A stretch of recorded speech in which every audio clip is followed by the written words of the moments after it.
Hoy, tama yan. Hoy! Sir, nakakaiyak kay sir. Tama yan.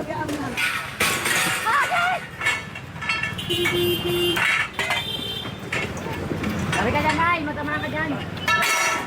Pasokin natin ulit. Titignan natin yung pila. 20 ng umaga.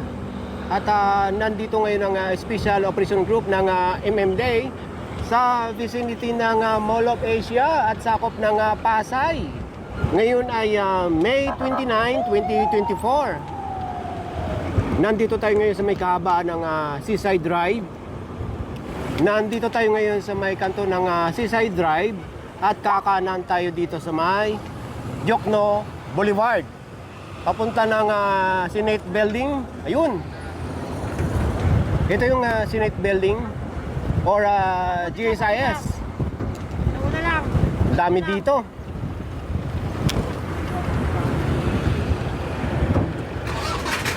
So hanggang doon.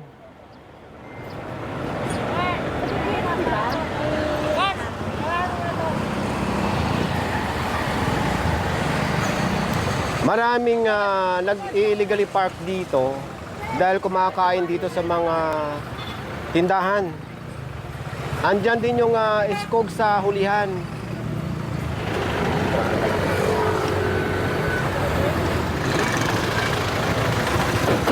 Kaya yung mga upuan, lamesa dito sa mga tindahan, kukumpiskahin ng iskog. Sa'yo ba yan? Galing yun ho. Yung may mga driver, titikitan at paalisin. Pagpulasan na yun dito. So walang nahatak, natikitan lang lahat yung mga sasakyan na may driver. So yung mga tindahan lang sa sidewalk ang nilinis or pinagsabihan.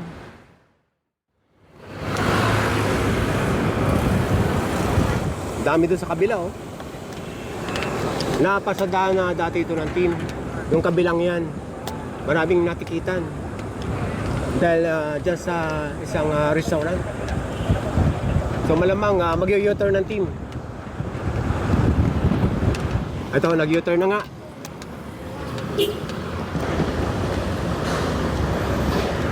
Marami dito.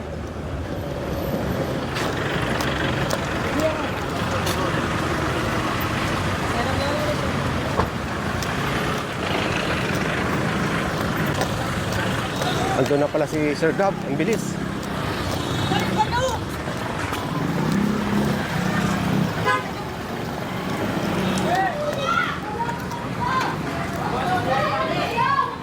Pinapasok na nila habang wala pa yung iskog.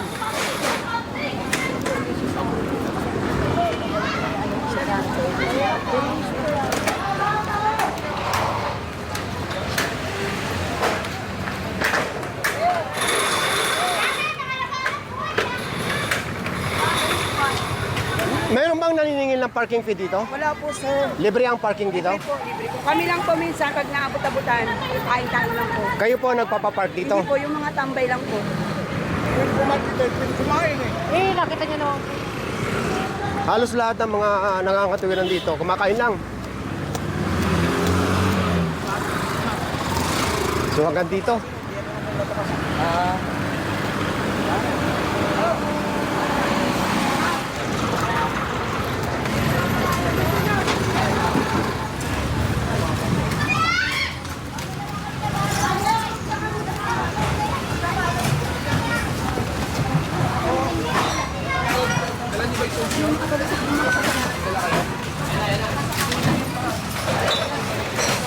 Kami na po, sir. Sir. So imagine niyo na lang yung dami na yan na nakahambalang sa sidewalk. Sir, ito na muna kain.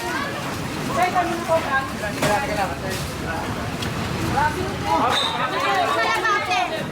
Hindi naman po, ano eh.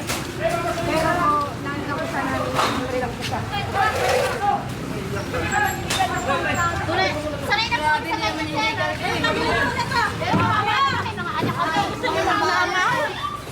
Hanap buhay lang ng hanap buhay na marangan, ayaw nyo. Eh, sir, pag nakaw na lang kami, di ba? Pero nagbibigas na lang ano. Mga nag-aaral kami.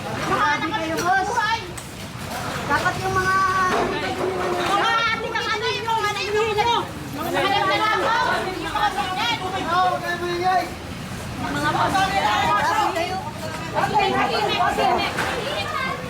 Tumahimik ka.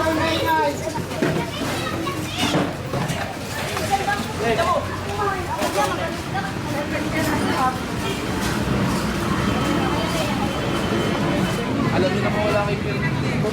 Pero nilalakad na rin po. Pero hindi pa rin talaga dito may permit.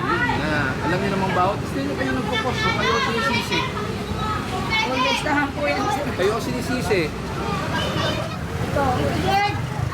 Boss, suko yung baso mo dyan!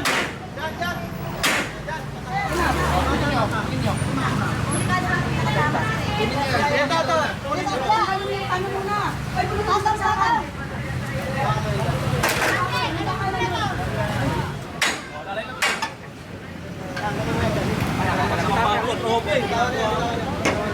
Ano, ipasok na. Ipasok na.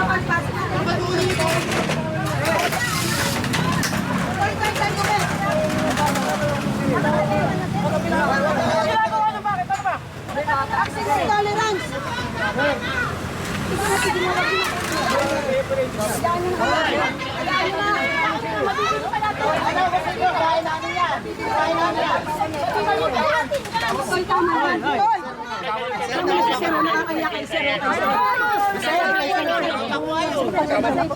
Tama yan.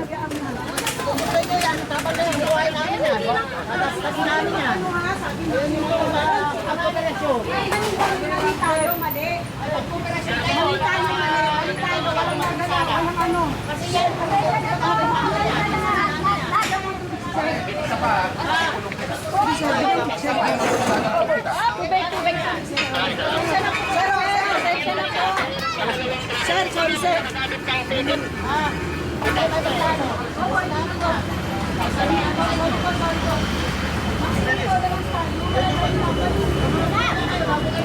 Magiging problema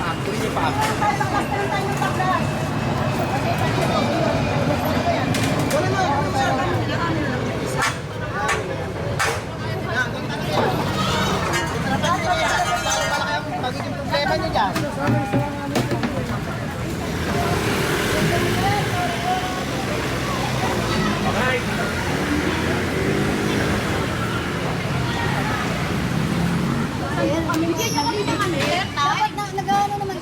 Ilang beses na kayong kiniklear dito? Bilangin natin. Ilang beses na? Bibigyan kayo ng time. Ilang beses na kayo pinagbigyan ng ligpitin? Anong ginagawa niyo? Pag clearing, alis. Pag alis ng clearing, balik. Paano natin aayusin? Diba? Kayo na mismo nagsabi wala kayong permit. Kaya pinagbibigyan na kayo dyan sa loob, huwag nyo nang kukunin yung bangketa. Kasi kayo nireklamo rin. Dahil pinapaparadahan nyo, nasa bangketa kayo, tapos papaparada kayo, kahit alam nyo bawal, sasabihin nyo pwede. Ang laki-laki ng signages, no parking. Ano ba naman yan? Mahigit 10 beses na tayo paulit-ulit dito. Ilang pakiusap na ang ginawa sa inyo. Diba? Oo, walang problema, maghanap buhay tayo. Lahat kailangan yan. Pero ilagay natin sa tama, hindi nakakaperwisyo tayo sa iba. Ano ba naman yung bangketa? Huwag nyo nang kunin. May paradahan naman doon sa loob. Pwedeng pumarada yung mga customer nyo. O, kumain sila sa loob, walang problema. Pero hindi kami papayag na i-extend nyo yung tent nyo hanggang bangketa na dito na kayo maglalagay ng mga gamit. Pwede ba? Pinakahuling beses na to. Dahil pag ako sumunod, bumalik, pati yan, kukunin ko yan, ha? Ilang pakiusap na ginawa namin sa inyo. Sir, ito po. Itong question to, okay naman. I don't want to tackle on the place na sabi naman nila wala silang permit. So it's up to the business licensing office na yan. Sa balance na doon. Basta ang sa amin, the sidewalk and the Jokno Boulevard cannot be obstructed of anything. Kasi despite there are signages already eh. So this is your how many times na nakausap sila? I can't count it anymore sa daming operation dito. Actually, hindi lang po kami nag-ooperate dito, even the local. So ano bang epekto pag puno-puno ng parking? Traffic congestion. Lalo na pag rush hour, yung traffic dito coming from Macapagal going to CCP, grabe ang traffic dito. Yun na lang pakiusap namin. Huling beses na sana to. Pakipaayos yung tent nyo, nakalawin, para may tumama. Yung napalipasok yung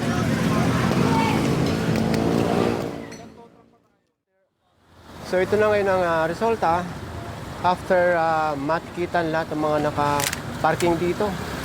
Ang naiwan yung mga basura. Doon tayo sa kabila at nag-U-turn. Nadaanan itong mga motorsiklo na ito.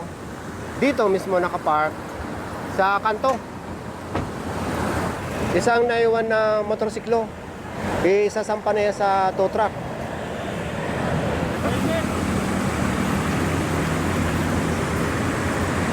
Layo ng bibit-bitan, no?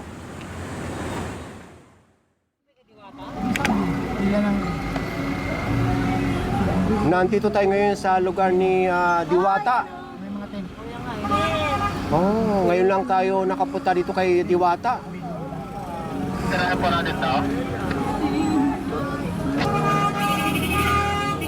Yun nga lang, matitigitan yung mga nakapark dito.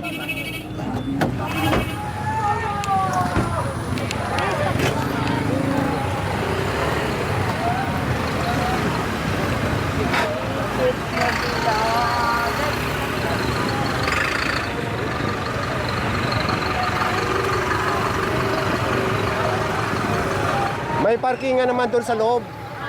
Yung mga matitikitan, yung mga nakapark lang dito sa labas. Ay, pasukin na lang natin. Nandito tayo eh. Ngayon lang tayo makakapunta dito. Oh, yan. Balikan na lang natin yan. Nasa clearing tayo ngayon eh. Ito yung mga matitikitan yan. Ayun, laki ng no parking sign, no? Ganito karami yung mga ino-order dito.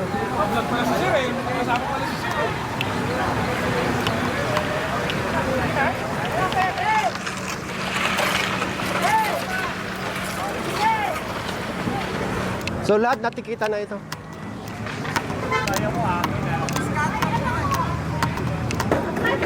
Parehas tayo may arthritis na yun. Ano yung please naman? Huwag ka na makialam na, alam ko hindi sa'yo. Huwag ka na makialam, please. Parang awa nyo na, sir. Ako nakikiusap sa'yo. Kawawa naman may ano. Oh, sabi ko na, hindi sa'yo eh. Huwag ka na makialam. Yan, tingnan din! Bakit? Sabi ka dyan, Nay. Magkama ka dyan. So mayroon pang construction na gagawin dito sa loob. Malapad pa yun. Pagtong nung kay Diwata.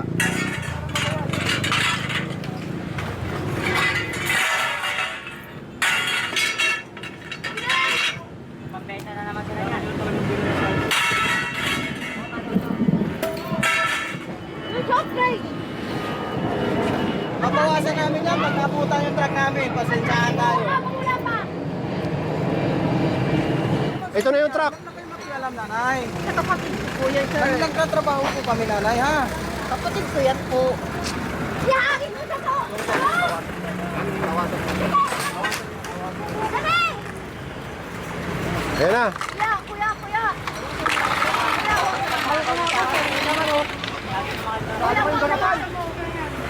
Napasok na, nanay. Ipinapasok sa ano pa lang sa... Kuya! Napakaiba na naman yan. Ang pusak! Wala pa kayo? So yung kinukumpiska ng skog, yan ay isang warning. Dahil pagka nakita sila dito ulit o naabutan, lahat yung kukumpiskay na. So ito yung mga gamit na biglang naipasok dito nung dumating yung clearing operation.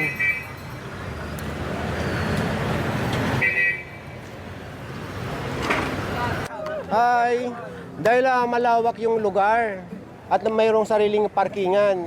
Yun nga lang, ang mga natikitan, yung mga nasa labas ni Diwata. Ayan.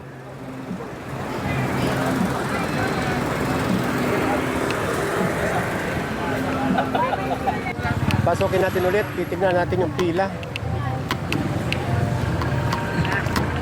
Uy, totoo nga, talagang mahabang pila, oh. Pakita ko sa inyo yung mga piniprepare na food dito sa loob, ah. Bukod dito kay Diwata. Ayan. Mukhang masarap nga ito. Hindi pa tayo nakakapasok dito. Balikan na lang natin pagka walang clearing operation. Naku, naiwan na yata ako.